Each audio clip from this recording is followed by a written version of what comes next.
Pour l'autre tête des ingrédients. Quand il entre, c'est parmi le fil. Il injecte une pensée. Riche. Voilà. Combien? Va avec cette tu. Voilà. Quand il le fait, il injecte la pensée dans le cœur. Puisque le cœur est déjà soumis, le cœur ramène la chose au niveau de l'esprit. L'esprit injecte pour la chair. La chair passe à l'acte. Si c'était volé, il est mort. Si c'était tué, il est tué. Si c'était commettre l'adultère, il commet l'adultère. Et ça vient de l'intérieur. Alors, la protection qui porte tout ça, c'est une vie de prière intense. Une vie de prière équilibrée. Comme on le dit souvent. Pas les prières de béni papa, béni maman, béni pasteur, béni frère, il y a des prières que nous faisons pour manger. On n'est pas là à prier pour tous les saints. Béni les petits Israël, béni la maison d'Anna, béni notre prophète, béni notre pasteur. Non, on rend grâce à Dieu pour la nourriture que nous avons. On béni, manger tout ce qui se vont marcher. Recevez cela avec l'action de la foi. Merci Seigneur de nous avoir donné. Pense aussi à nous, que ce n'est pas nous. Bénis la nourriture, donne la force et la grâce. Dis les mains qui ont pas de temps, nous c'est la source. Il y a des petites prières comme ça, des prières où tu quittes la maison, pour aller à l'école, pour travailler, des petites prières comme ça, le faisant à chaque instant, vous devez avoir en vous-même un plan. C'est-à-dire des moments que vous appelez des grands moments de prière. Ça, les enfants, ne l'oubliez pas. Ça doit être indispensable pour vous. Vous devez planifier. Vous connaissez vos oreilles. Vous connaissez dans 24 heures comment vous vivez. Quelles sont vos occupations. Vous pouvez planifier. Je dis pour moi, par exemple, chaque 6 heures, obligatoire. Je dois être envoyé. Parce qu'à ce moment-là, souvent je suis calme, il y a 6 heures. Ça fait de moins à 9 heures aussi, je peux être libre. Ou encore de 6 heures jusqu'à 12 heures, je peux être libre. Donc, tu pries à 6 heures. Des grands moments de prière. Pas des prières, c'est comme si tu as un bâton derrière. Tu fais vite, tu dis Amen, dis Amen. Pas ça. Même où tu es calme et tu pries. On va essayer.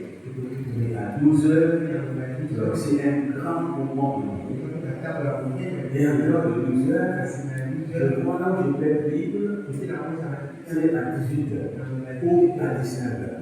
Je parle ici des grands moments de prière. Ça m'oublie beaucoup. Peu d'importe ce que je fais. C'est vraiment abandonné pour m'enlever. Donc, ça dépend. La mienne avec 3 moments, grands moments de prière. Les saints, d'autres fois, dans la plupart des cas, avaient des 3 grands moments de prière dans la journée. Alors, nous aussi, enfants de Dieu, nous devons avoir des moments comme ça.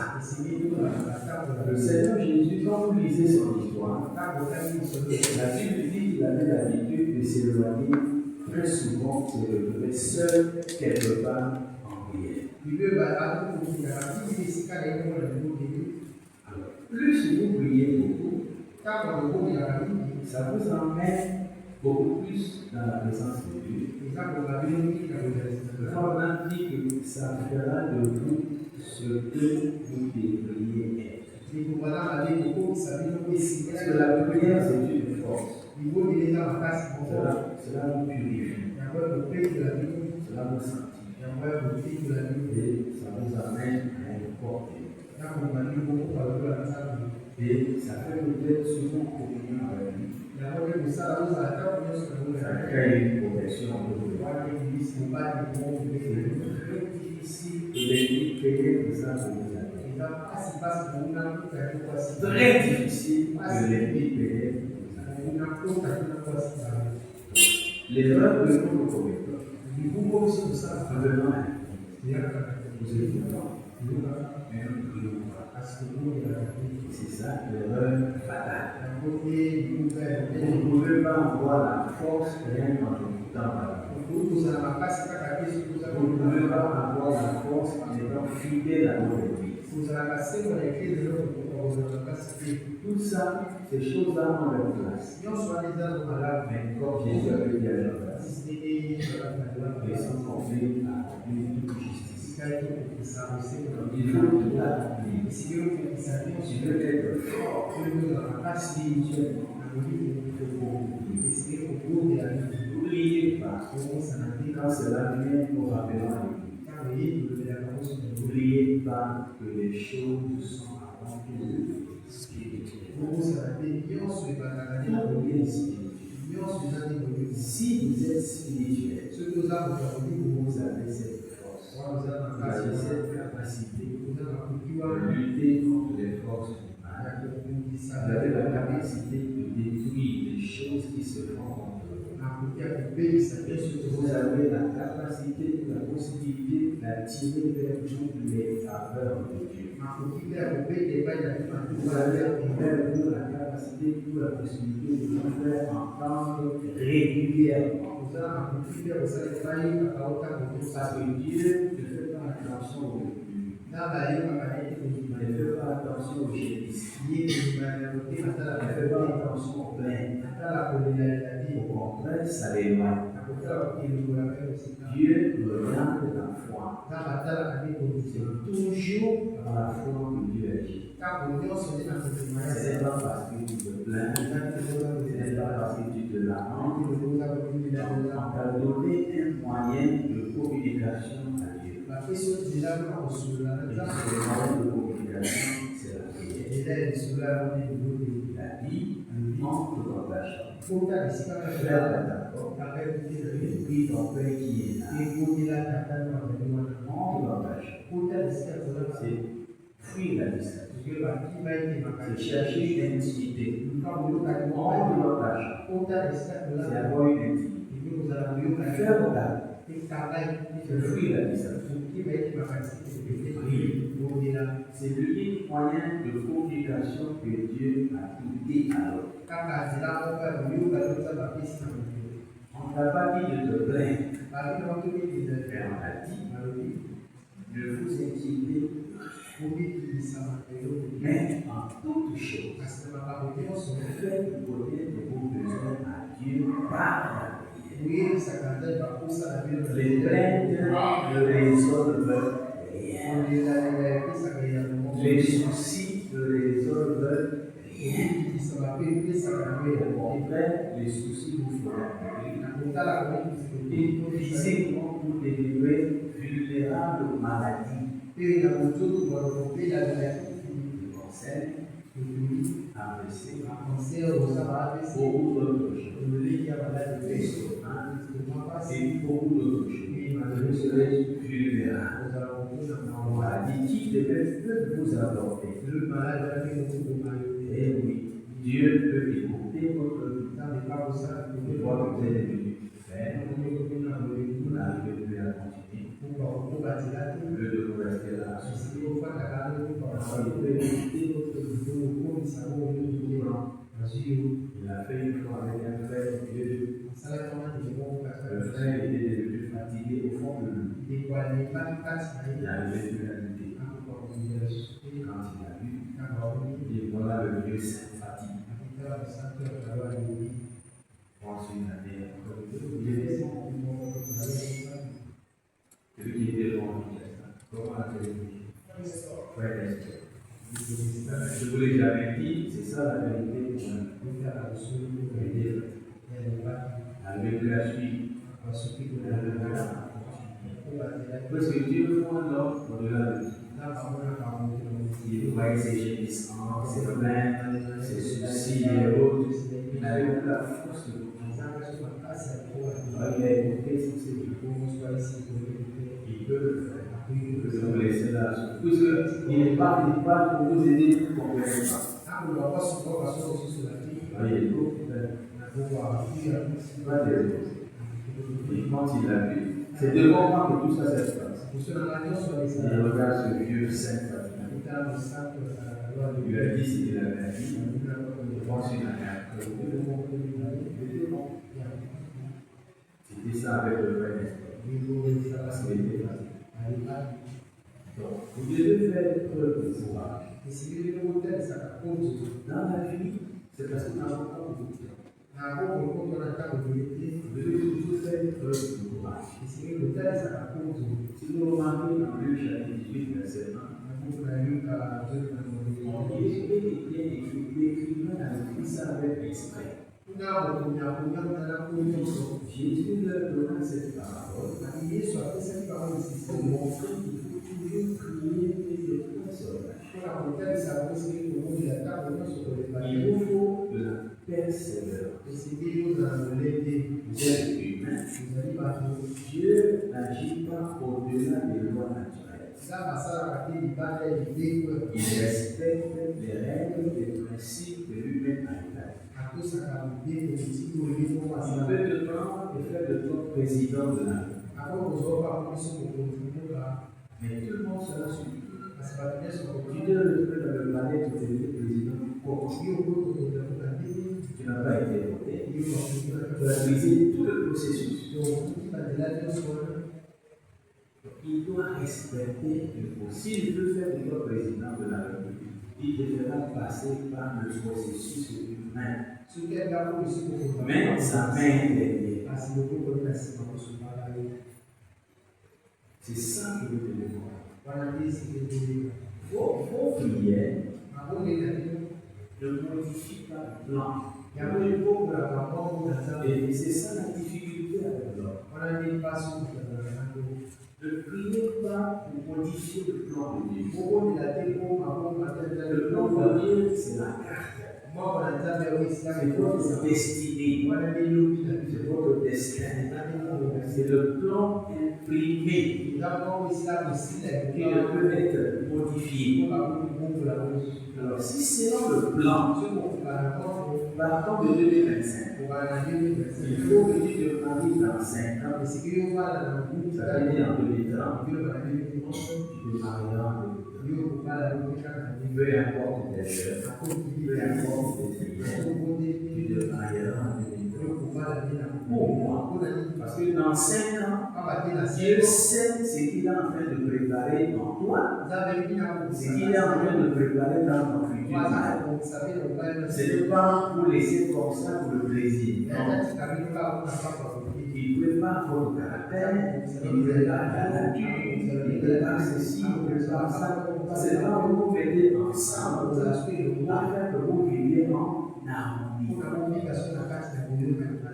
Donc, tu vas réclamer, tu vas gêner, c'est là pour lui. Ça lui servira de rappel. Il y a quelqu'un qui est dans l'attente. Mais son plan, c'est 5 ans après. C'est ça qui changera. Vous voyez l'exemple avec le père Abraham.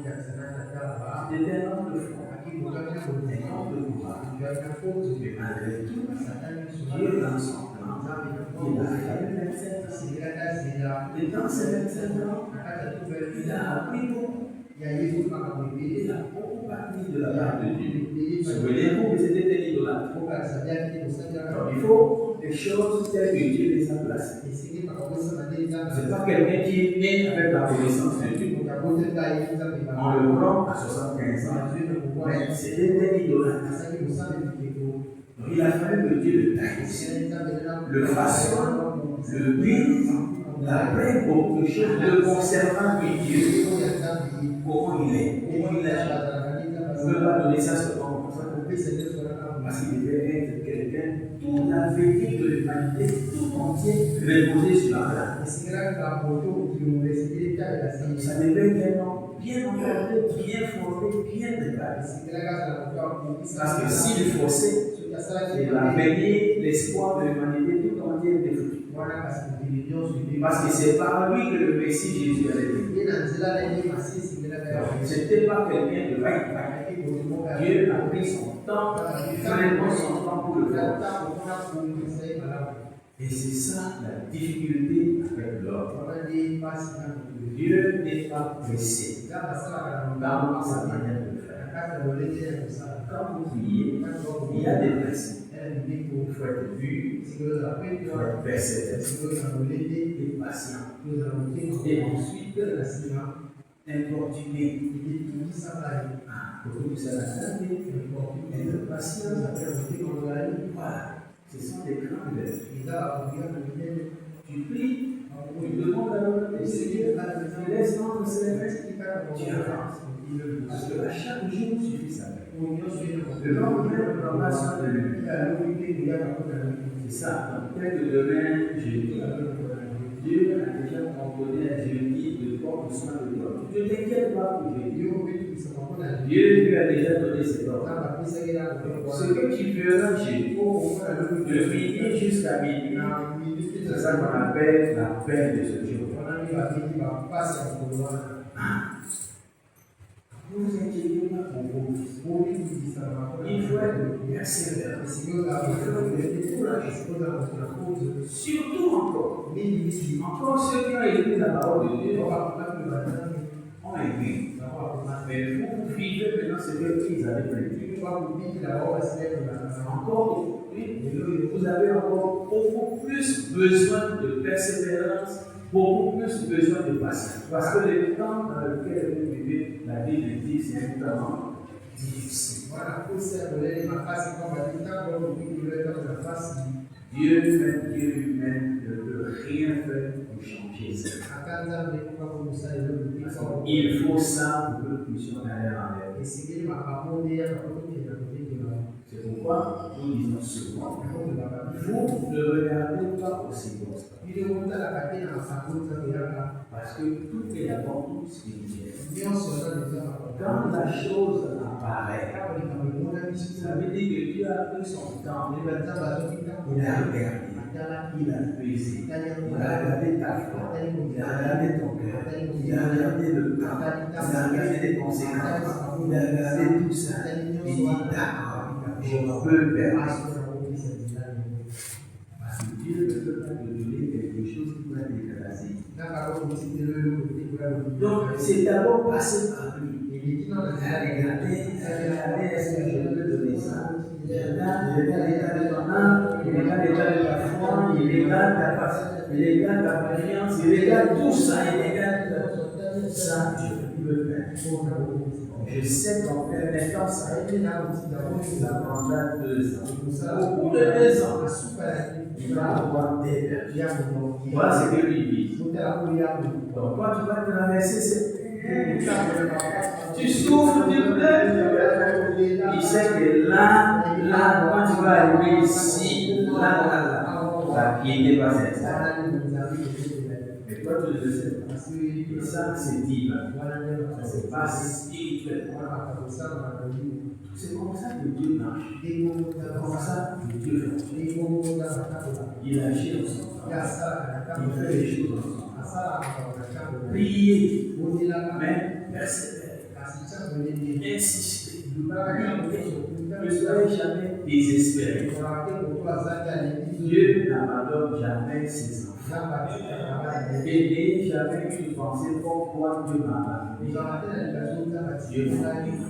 Dieu ne peut abandonner. Il ne peut. C'est impossible. C'est impossible. S'il oublie, ça veut dire que lui-même s'est oublié. Il faut rentrer dans cette profondeur. Dieu ne peut pas oublier. S'il oublie, c'est qu'il s'est oublié lui-même. Il ne peut pas abandonner. S'il abandonne, c'est qu'il s'est abandonné. Ayez cette disposition dans votre cœur qui vous donnera toujours la force de faire son travail. Peu importe ce que tu vis, peu importe ce que tu traverses, le secret encore, si c'est que tu vis, tu passes par des moments tellement difficiles. La première des choses à regarder, c'est d'abord ta marche. Est-ce que tu n'as pas failli quelque part? Est-ce que tu n'as pas fait un mauvais choix? Est-ce que tu n'as pas été pressé? Est-ce que tu n'as pas tué l'Égyptien?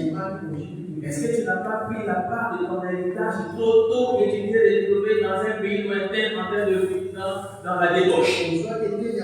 Donc il faut voir tout ça d'abord.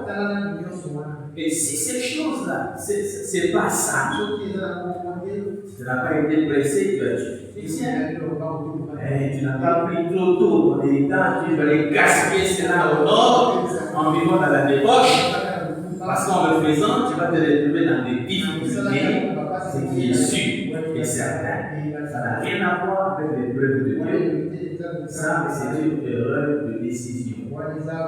Toi-même, tu t'es mis dans des problèmes. Ce n'est pas l'épreuve de Dieu. L'épreuve de Dieu vient pour tester en vue de formation. Dieu ne teste pas, ne prouve pas pour le plaisir. Il est pour, il teste en vue de t'encadrer, en vue de former, en vue de corriger, de redresser, de ramener sur le droit chemin, ou d'emmener quelqu'un pour te donner une vertu. C'est dans ce cadre que Dieu forme et il teste. Mais il peut arriver que l'homme, par ses propres choix, c'est le moment en difficulté. Si tel est le cas, tu fais un examen de conscience. Alors, très vite, il faut réveiller là où tu l'avais laissé. Parce qu'il t'attendra là où tu l'avais laissé. Marie et Joseph sont partis à Jérusalem à prier avec le Seigneur. Et après, ils sont retournés. Dans la précipitation, ils partaient loin là-bas. Ils se rendent compte. Mais moi, je me suis dit quoi? Non, il n'est pas là. Ils sont retournés de chercher. Ils l'ont trouvé dans le temple. En train de parler avec les anciens. Vous voyez? Parfois, vous pouvez partir tellement vite. La précipitation, parce que le problème dit courir sans un message. Si je précipite dans la vie, et Jésus est là. Voici ce que tu vas te trouver. Là où tu l'avais laissé, il t'attend là. Pourquoi il a dit? Répands-toi. Souviens-toi, là où tu es, ne défends. Tu es tombé fou. Pour les passer. Tu es tombé fou. Avec des. Il t'attend avec. Et tu l'avais laissé là. Tu as couru sans lui. Mes frères et sœurs, prier, c'est de la force. Surtout dans le temps dans lequel nous vivons. Un temps très dangereux. Le Seigneur a dit dans Matthieu 28, il dit priez sans cesse afin que vous ayez la force de résister contre toutes ces choses qui viendront. Après avoir parlé des guerres, des ennuis des guerres, la famine, la situation, le manque de foi, manque d'amour, tout ça, les perplexités, tout ça. Après avoir parlé de ça, vous allez donner un conseil. D'aller prier sans cesse, afin que vous ayez la force de résister, de surmonter ces choses qui viennent. Toutes ces choses qui viennent. Parce que c'est que nous vivons aujourd'hui. Pierre n'a pas vécu ça. Paul n'a pas vécu ça. Nous vivons une pression plus grande et plus difficile que les anciens du début. Il nous faut aussi une certaine plus grande disposition que ce que le Lisa avait. une grande difficulté de confiance. Je l'ai beaucoup, prié beaucoup, consacré beaucoup. Le monde a une grande distraction. Si vous n'avez pas la vie de prière, vous allez pas vous en sortir. Il y a l'Internet, il y a des téléphones, il y a des choses, il y a des amis, il y a toutes sortes de choses. Et le péché aujourd'hui est tellement tranquille, tellement élevé, plus que dans les autres jours. Il vous faut beaucoup prier. La prière nous sert à beaucoup de choses. Bien entendu, vous demandez aussi par la prière, c'est un moyen de demander. Faites toutes sortes de prières et Jésus dit tout ce que vous demanderez en priant par la foi au ciel. Donc il y a la demande, c'est aussi une arme, c'est une force, et c'est un moyen de communication, et ça sert à beaucoup de choses. Et lorsque vous priez, vous êtes fort. Priez beaucoup, marchez beaucoup. Beaucoup de choses qui devaient venir contre vous, Dieu les annule. Il faut beaucoup prier, beaucoup se consacrer. N'attendez pas seulement des soirées comme celle-ci, mais à la maison, cultivez la vie de prière. Et cette culture-là, parce qu'à la maison, les gens ne prient pas. Il faut prier. La prière qui te lève, qui fait un effort, qui est en vie, va quelque part, au salon, dans ta chambre, mets-toi à chanter. Quand tu viens du sommeil, tu te lances, tu les partiras dans le sommeil. Chante pour enlever la fatigue. Chante jusqu'à ce que tu sens que tu deviens lucide. Commence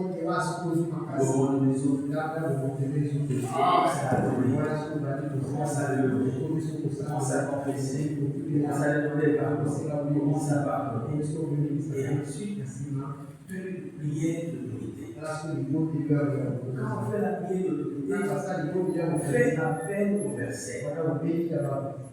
Je regarde, il dit, je ferai les projets que je ferai. Parfois, on a aussi ce sont des projets de prière.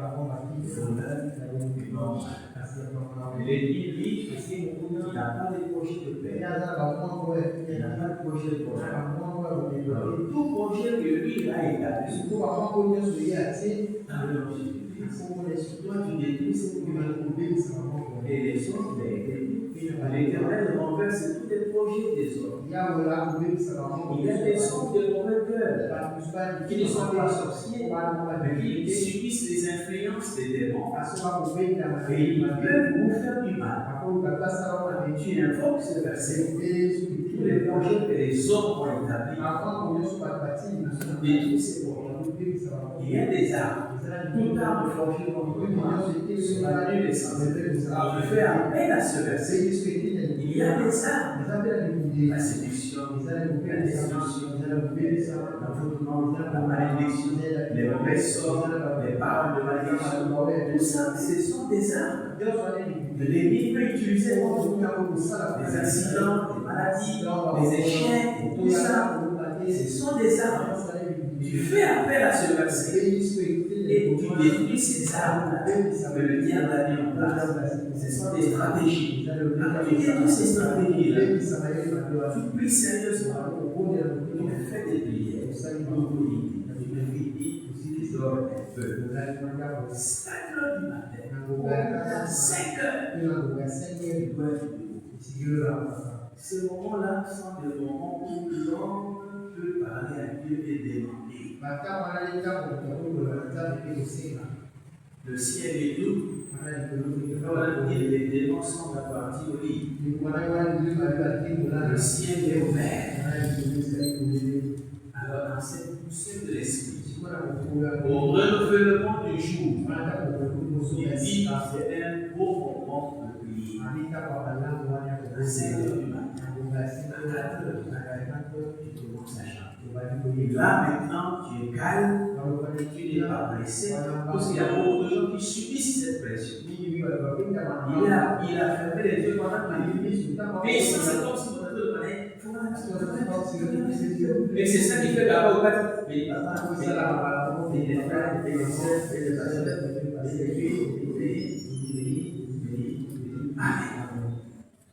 Toi-même, quand tu te lèves là, tu vas où? Pourquoi on le lève?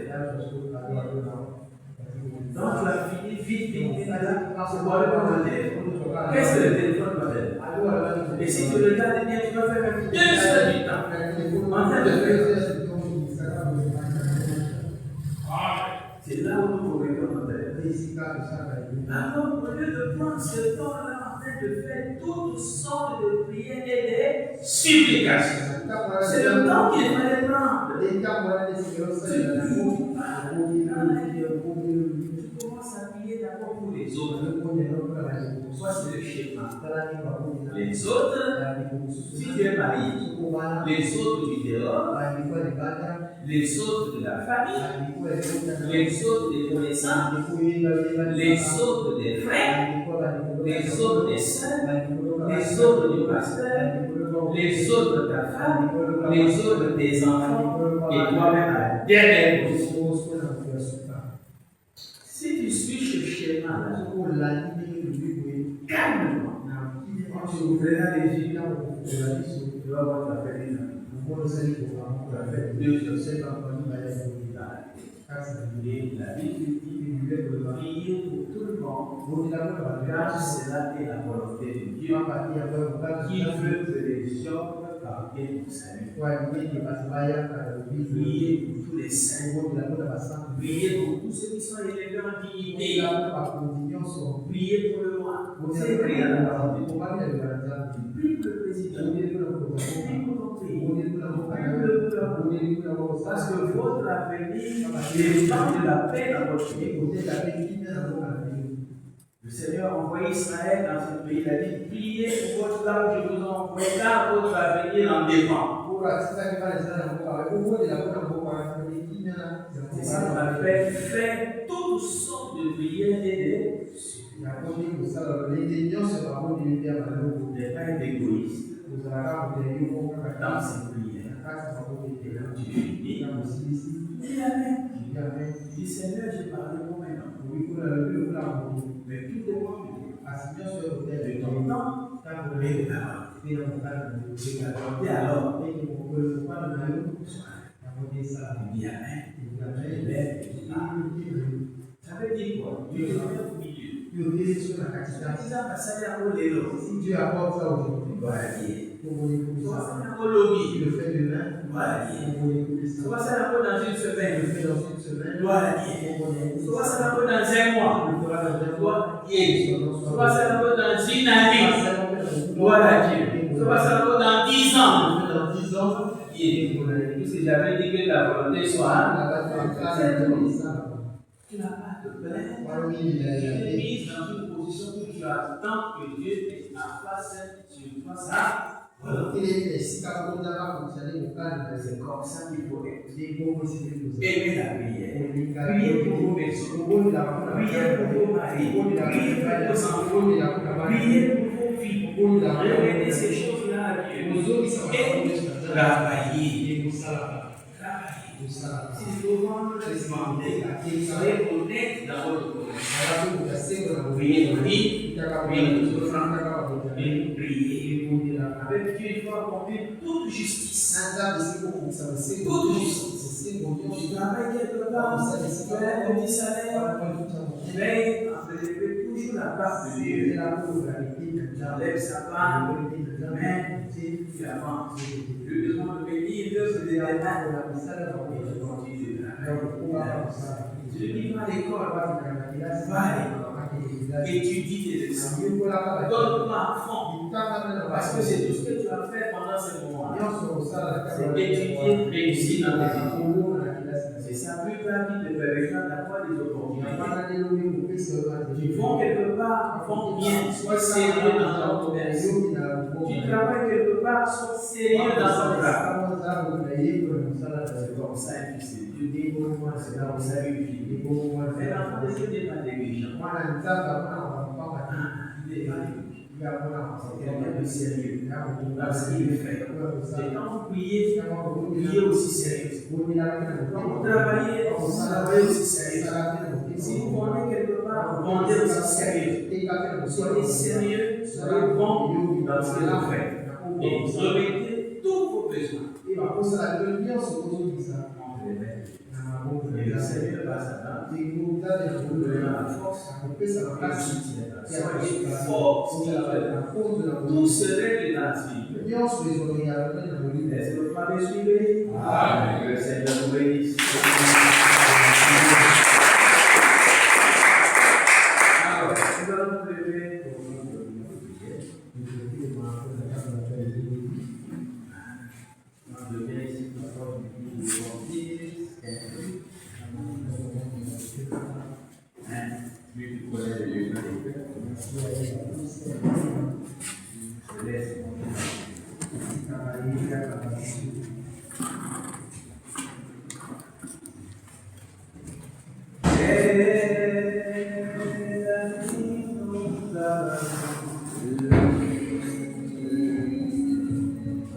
Jésus, oh, péché.